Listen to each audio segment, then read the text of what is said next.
thay mùi này nó của chắc có thằng sản nó mỏ đó của tụi mà của tụi chắc nó dùng chắc nó mỏ thì xin này chẳng tên chỉ sát tôi à chỉ là chỉ cả đáp hết đó chỉ để chỉ to là chủ it's okay tôi nói cho nó mỏ đó nó giờ chỉ cái sản nó chỉ cái nó xí của cho tới nhớ nó lúc nó sẽ chỉ của cho tới tôi phải nó sẽ chụp phim đó rồi nó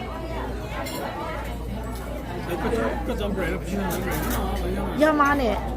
I like the pork, Mom. Yeah. Yeah, right there. Yeah. One more. Yeah. Yeah. Chỉ có tôi nói chỉ có tôi mình cả lực của tôi tay nó thế à? Xí nó mòn đầu nó ya, tôi mà của mình nha. Nó chỉ của nó xí. This one's pretty good. It's not on the menu. Still fine. Try it. This coming out now. I don't eat it. Sesame bun. No say. nó của bên này bây giờ tôi nó làm hàng rồi đó bây giờ nó làm số của bên này nhỉ sắp tới rồi nó là imperial này thì bây giờ của tương sai nó bớt tệ đó tương sai ít sao nào mình cho tệ rồi thì bây giờ nó mở thì cũng mình cả tôi trong theo số tôi trong vậy lúc làm mà lúc thì một sinh nhật tôi cho tôi nó tặng lên đó nè thì một lần hành số tôi thế một trăm mình cả đó tôi thế thì của bên này tôi chân tới giờ này sai ở bên nó này tôi order đó thì bênที่สั่งต่อจากนั้นนะแต่พี่นะbênที่สั่งต่อจากสนามเป่าง่ายบัวจากนั้นจะทอบัวจากนั้นจะเชื่อมบัวจะจือบัวให้เป็นหมวกพลาสติกนะที่เป็นหมวกที่แต่ละนะเป็นจากน้องมาลอสตานะผมเป็นอะไรต่อสั่งที่有照顾东山人不的จีน่า how are you จีน่าฮะกบล้อชง呀你有没有กบล้อชงก็รู้เบอร์ตี要เท่าเดิมnó chua thì mình thấy chi vậy nó cột lót xong á, bây giờ tôi cho tôi mà hết rồi sao tôi nó bể hết ta xem này tôi nó lo, cả tôi giờ cho tôi sai, là, chứ cái tôi nhìn thằng cậu á, dùng nhìn thằng cậu á,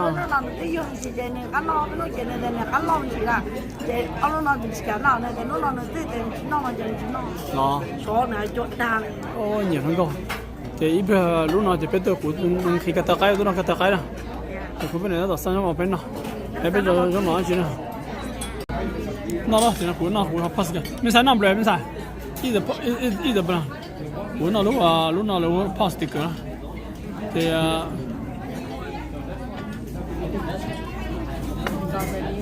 nó lo hết rồi ok cho con tay kia vào nhé con nói tao nói lo địa thế à nó giờ số đó lúc nào biết tôi nó bây giờ này tôi nó số mà số à cho nên số đó số cháu số mà thế nào ta chỉ bây giờ không biết tôi về nhìn nó lớn nó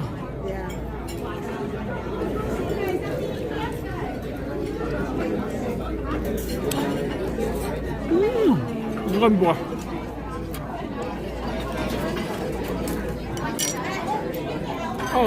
còn con cái đâu? Khánh hảo mà. Còn này lo mà khai á. Đừng có kì. Cho mình nói giờ cho nên tao nói vậy đi. Say.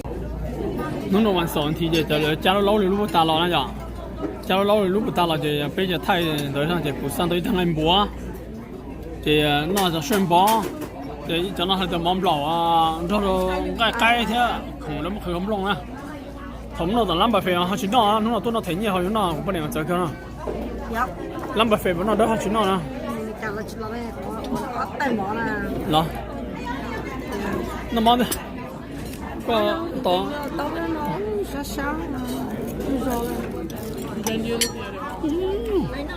cú lo lệ bây giờ sao mà có phải siêu anh chúa nào thế con này là cái thứ cố món nào nó rất là bảo số nó tại nó đúng rồi nó một số bảo số à cho nó chơi gì con chơi cho nó chỉ xé để xem mà lấy để xé thế nào nhiều xé chỉ cho phải bỏ ha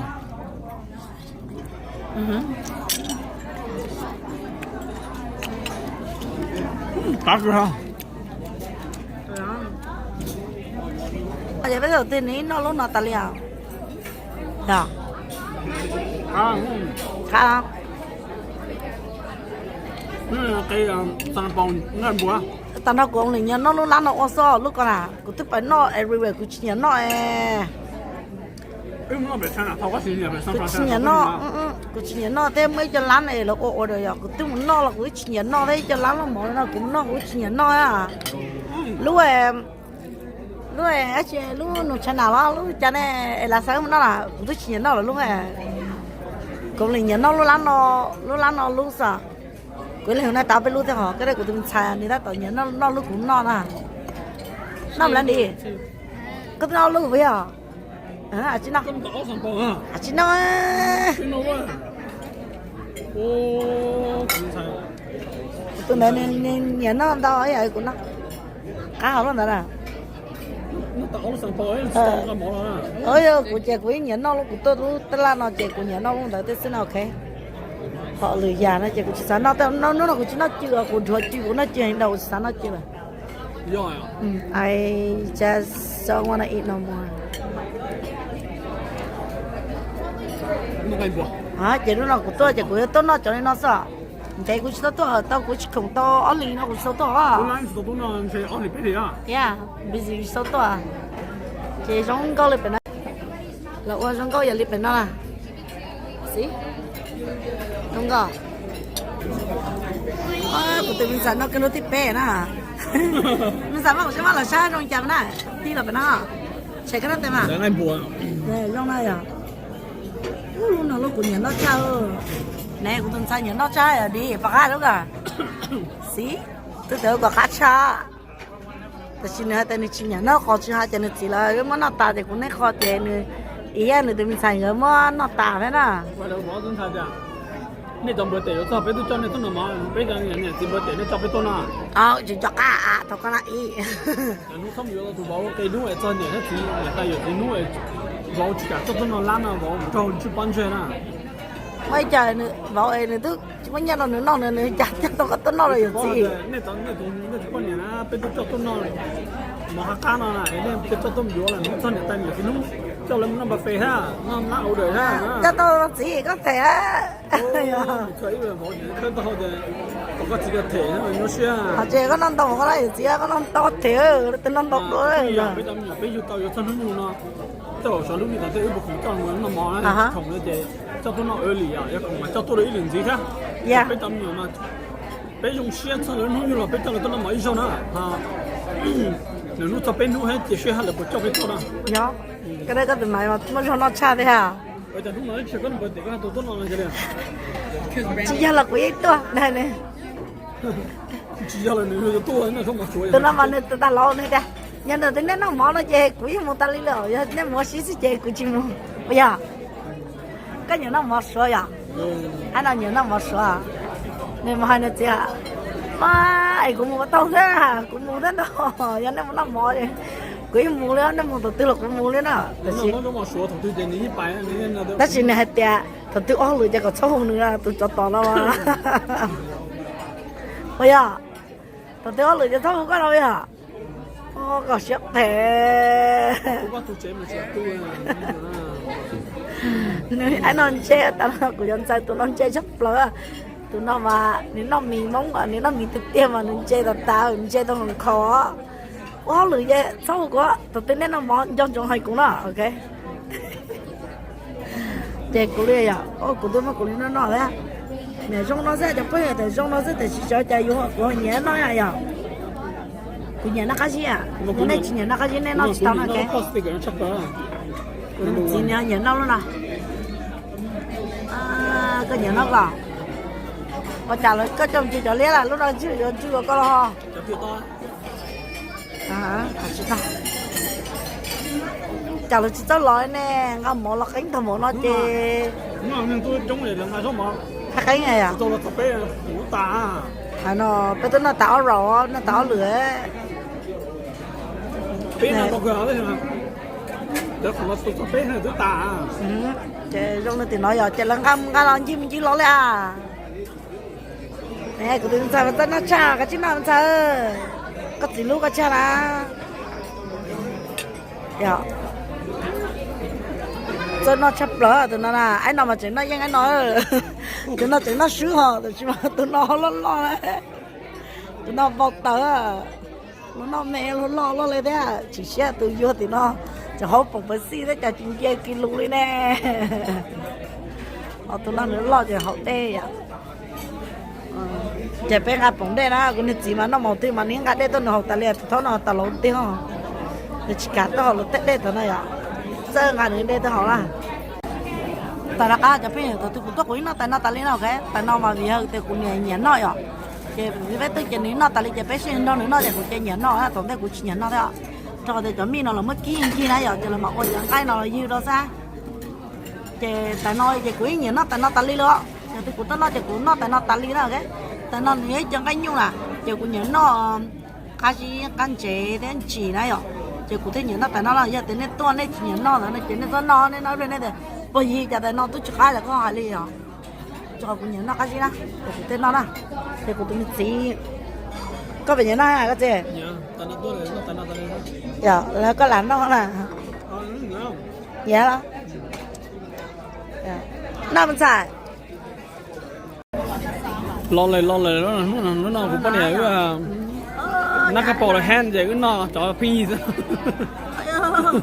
nắp cái bộ hang là nó ót tay mò chứ ôn đừng tao tay để thể chịu tao hết rồi nó ót tay chứ tại nó do Hong Kong style à nó số Hong Kong style à ôi li chặt thân đi ha chứ bây giờ cái chỗ số liên là mà muốn ta làm gì bây giờ cái chỗ số liên là chỉ ngủ đó thì cũng bắt nhảy tôi nó tại con nó chưa đòn thế nào tại nó chưa đòn nó cái chỉ cho cổ đó ta con này thì chỉ cho cổ đó nè họ tay nó chỉ cổ đó đại à cổ đó tay nó ngắn nhung thì cũng này nó thọn đo nó biết nào cái chỉ sang món nó rồi đó nó phải nhá cũng bao nhiêu ví dụ tay nó blog rồi á tay nó blog rồi nó thông mỏng blog khử á con này nó mỏng blog nó này miệng nó sang bao nó sẽ sang bao á rồi ha cái bên nó tại nó Hong Kong style cho mình nè nó chưa rồi khai chưa nó cái tàu yêu lì của bọn này tàu tôi nó lán là thời gian nó nên tôi giống à cái sau khi tôi tàu anh tế à mà sao anh thế à tôi lại tàu anh tế mà tàu nó hay à thì con này bên nó bạc phê đâu hay à thì đâu nó bạc phê một sơn chấp lời hết thì số tàu tế à thì thằng anh giờ nó chỉ có tôi chỉ tàu tôm gì cái gì nó sang chỉ trong mà tôm đấy có chân đấy giờ cái đó nó có chúng nó sẽ hơi đặc biệt à con nó chỉ sẽ ít số mong tại đó số mong các bạn nó mất tiền à thì giờ các bạn mà chỉ sao tôi nó nè lúc nào là nó sẽ hơi đó họ được cũ cái này bắt đầu ha nó đỡ không được cả cũng rồi ha thò heo ha đi con đó cá chép bơi thời tiết thì là chúng ta cũng cho khổng là cũng chỉ nó thế là cái nào nó là nên chỉ trông chỉ cho khổng là chỉ tập với vô nè tập như này chỉ tập với nó nữa lúc nào nhở rồi bé hú lò này hú đá đều sồn rồi hú lò trời thế lượng là chỉ tập với nó nè nó sao lượng ngàn chắc nó sao cái sản nó còn ta là ít bây giờ năm giờ chậm đấy rồi nó khá không sao lắm rồi cái tông tháp đấy chỉ năm món tập như nào cái tầm nhiều lo lấy mua lớn nè lấy tới một cục lót của chị xong ít xong chè lấy một gì hết thì lấy cái đó ta lấy một gì hết thì bây giờ bây giờ khơi thì thành là bây giờ nhiều tập như nào SB bây giờ xài à tao chuyển cho bây giờ để nèแล้วมันอยู่เดี๋ยวเราตัวตั้งจากตัวตีจะเรียกเขียนมือให้เราจัดทำเป็นย่อน่ะเจ็บไปต่อลูกไปตอนชายให้อะไรลูกเราสิลูกไปน่ะวันนี้กูจะให้กูทำย่อไปลูกเนี่ยทำหมดน้อยลูกเนี่ยจีลูกไปเดี๋ยวการเลี้ยงทำมาอย่างเขาจะเจ๊เตี้ยยาเตี้ยเขาอยู่กับอยู่ตามมีตุ้มอยู่แล้วลูกต่ออยู่มาเลยเจอแล้วลูกต่อเลยตัวแข่งซ้อนน่ะแต่ที่เบลแล้วเจอตัวกับอยู่ลูกจีแต่แต่ซ้อนให้เดี๋ยวอ่ะchỉ mấy chơi đó, cái mà xem mấy khoa của tôi mỏ là ta, bác cho mỏ chỉ ta chỉ là chỉ bé họ chặt cái cái lò của thay chặt cái nên chưa được không nhỉ cho nó chặt cái nào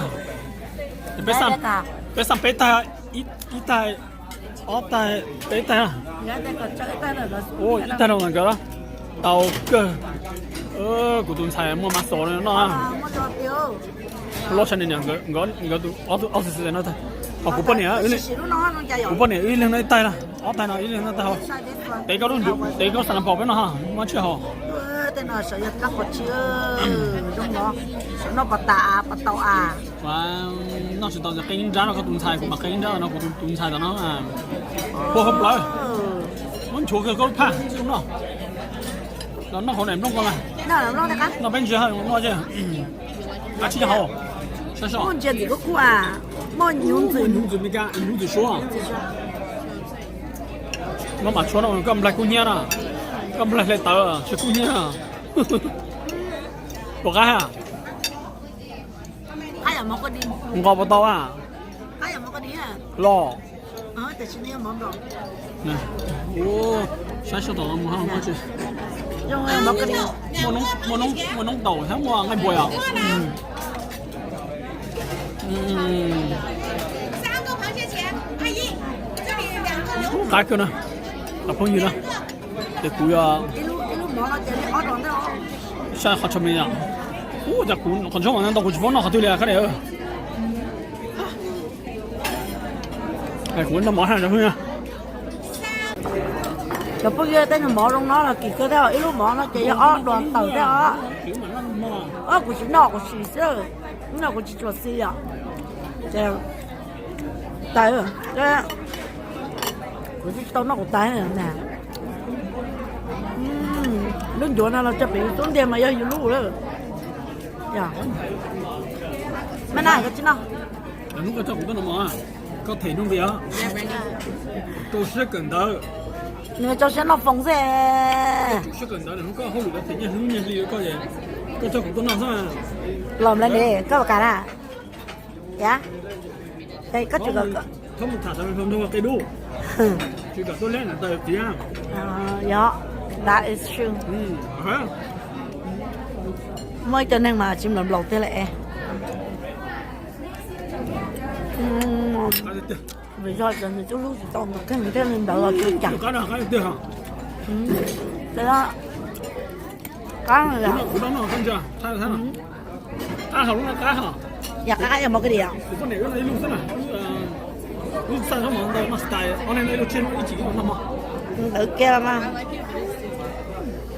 cá đó có nó đặt quá à chứ một lấy từ cứu nó mà lẩu ơi dạ chè cho nên cái tắc ấy nó cũng nhớ nó cho nó cho biết nhỉ tất cả tắc ấy nó tháo nó tới giờ nó nhỏ cái tẹo nhau bé đó ở bé đó xứ tới tẹo bé đó xứ chè tàu nó cũng chịu qua cái tắc ấy nó cho biết nó họ tự nó thằng anh bùa thằng anh bùa nó là của hai con nên chỉ là cái sẵn nó chè tới nó ta chua là wow ta sẽ thích phẩm gì sẵn mà nó chè tua chè nhớ nó nhớ liền à ở cũng sai lên nó tay mà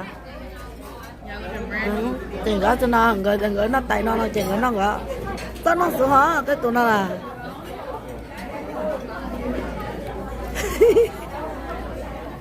lên đi có lỡ lọ xong nó cái gì nữa chỉ cho cả nó nữa chỉ rồi nếu lọ chỉ sản đỡ mà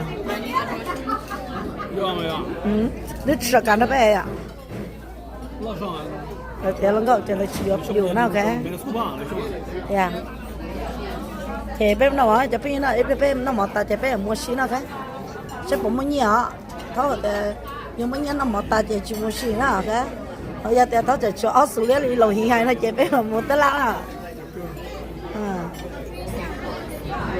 for example, nè, cô được xem từ phone nó tao nó tới chụp tiền nữa mua xí mọt ở Costco nó, nó mọt Costco gì đó, anh nào mua cho tiêu, bây giờ tao nó cũng muốn nói từ họ đỏ.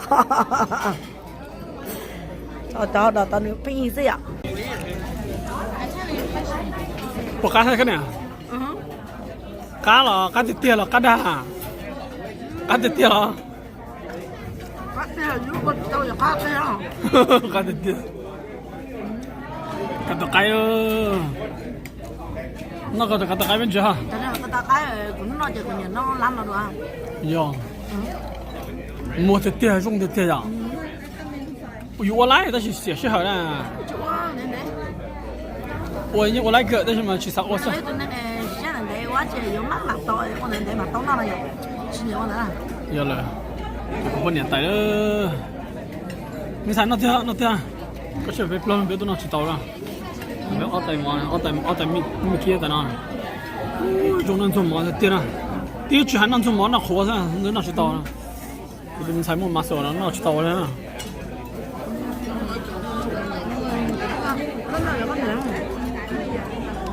这股呢，那等干不煮呢，那等干不煮还个呢，我找了3个去煮的。就跟那这种的是都干。去煮的，找我的外噻。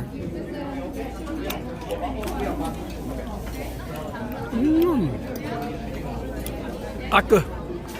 过呀。阿俊呢？这个半年那带毛了，人那带毛的能做呢。那带上还带爱呢，人做的毛呢。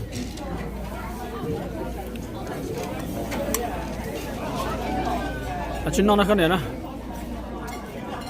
那ตัวนั้นต้องคือตัวพี่ตอนเดี๋ยวไปได้เขาผมไม่ได้เขาตอนมีการให้ไม่โชว์ที่ใช่ไหมนี่ตัวปุ่งก็เจ๋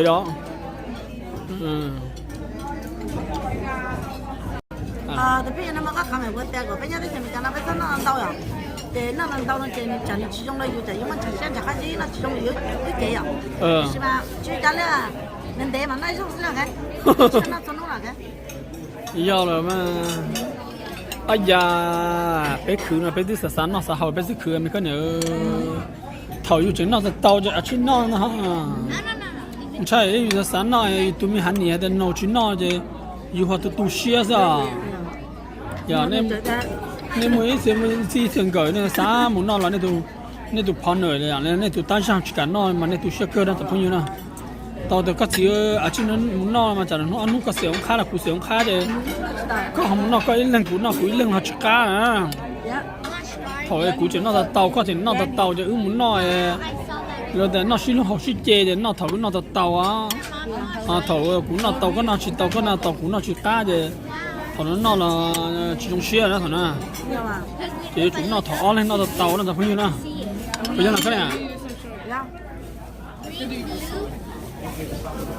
我半年了，今年那很高呀，高呢。那的这嘛，买那。这样，那人家那给有东西好那样，有东西那样。有的给那头到给那了，一做开的。要个嘛。可能เขาตะไคร้บอกให้ฮะ呀。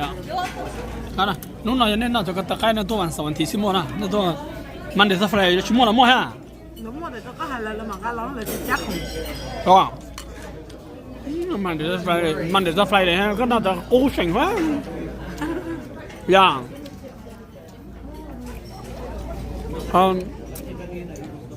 我3万提了之后，我就去外国个熬了。山那个熬。山那熬还那丢啊。有蛮多可能那是大的，山那好吃了，好便宜呢，多好的呀！别人晓得前面干做朋友呢，别么那么好看个，但是嘛，别么那么好了，别去么年朋友。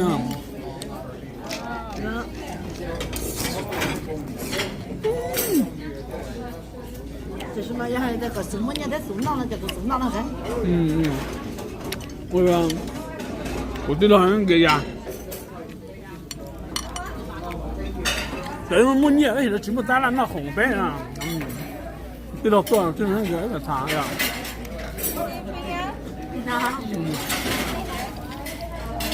老娘那给呀来，那么么这去年我到年个那什么，那全部拉汉到了背，还全部抽个洗的背啊，这去说了这样看见啊，这背嘛这什么？别老这边嘛，他没时间，那些别去么年里了啊。那也是 OK 呀。你说别么的，什么别么谁打，好老就别再去么了。别么没谁打，别么都没闹打， it's okay cho như là bây giờ cho nó cho họ cho cái này mà cái gì đấy nó cái không mỏng lỏ ha nó ít không mỏng lỏ nó có chim nghe thì mình chỉ dùng ác chỉ đi theo nhớ là ít không mỏng lỏ chỗ nó tới chẳng mua cho nó cá nào nè nhớ là giờ chẳng mấy nó thế đặt tại mình chạy nó chè ô tại giờ hết tuổi trẻ lại chạy đi con nhỉ hết chạy đi cũng nhỉ giờ thằng bây này giờ cũng sẽ chạy ô chạy thật cũng lo cũng chỉ đâu này à cũng xe con nhỉ nó chỉ tao năm bài à không mỏng lỏ cái năm bao là chính nó còn sướng rồi chính nó ha nó mình nói chơi nó phải thay à giờ có đơn chẳng cái gì nào chẳng nó là này dạ chỉ nào thế à ít mong tới nên chơi sao à nên suy ra trong sảnh đâu sao à trong trái nó sùi à họ chơi là sùi mình chơi thì ít mong chơi cái này là sang số 1 là suy ra là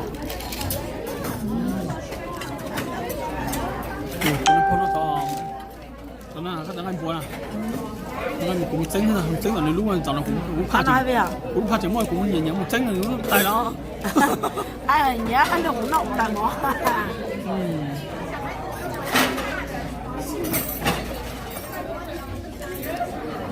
nên là tụ khó nên xong nó là bọc tờ cái là chắn nó cho tỏ tao có mua cái tay cái chừng muốn đâu là không bắt điện tay là ta chỉ cúi nhìn nhá ông đâu không bắt điện nó sẽ cá nào suy hồ nào nó suy hồ sẽ cá à cái này cá nó cũng tay à nó là nó sợ giờ bây giờ nó chỉ bên nó chỉ dành vậy nó chỉ ta đi à để chơi tay nó kia chơi cho nó đi à rồi nó rồi tôi nó chưa chấp rồi đó bây giờ thì là cho nên tôi nó mới chúng nó chỉ là ngã khủng là chỉ tập bên nó vậy chỉ là ngã chỉ dành rồi chỉ bên nó chỉ ta lấy cái chủ bây giờ bé tụi nó chỉ mới cho nó là bây giờ nó sửa nó cái giờ bây giờ tụi nó cho tôi mà bây nó dành kia đó giờ bây giờ nó cái ở đây bây giờ nó chưa vậy thì bé mù khó nó cái xin chít luôn nó chỉ dành đi cái đó chỉ nó chỉ tàu này à cái đó nó chỉ nhà cái thế nhà nó chỉ có chỗ nó chỉ tàu là cái gà một chế lấy chỉ kề cái này hay cái chuyện khác là lấy chỉ kề cái này nó ok ông đó đó vậy ở chắc cái chuyện nó tao rồi đấy lo nè tên mình nghĩ ở đó chứ mà giờ là chỉ sang ở lại cái lẽ chúng nó sợ thế một chế nó bé một ta la thế nè nó mà ta tiền kinh mà nó thế tụi nó nè nè ta nè thế có nó mà mày nữa lần sau nữa nó mà tăng kinh tiếp tiêu ba bên đi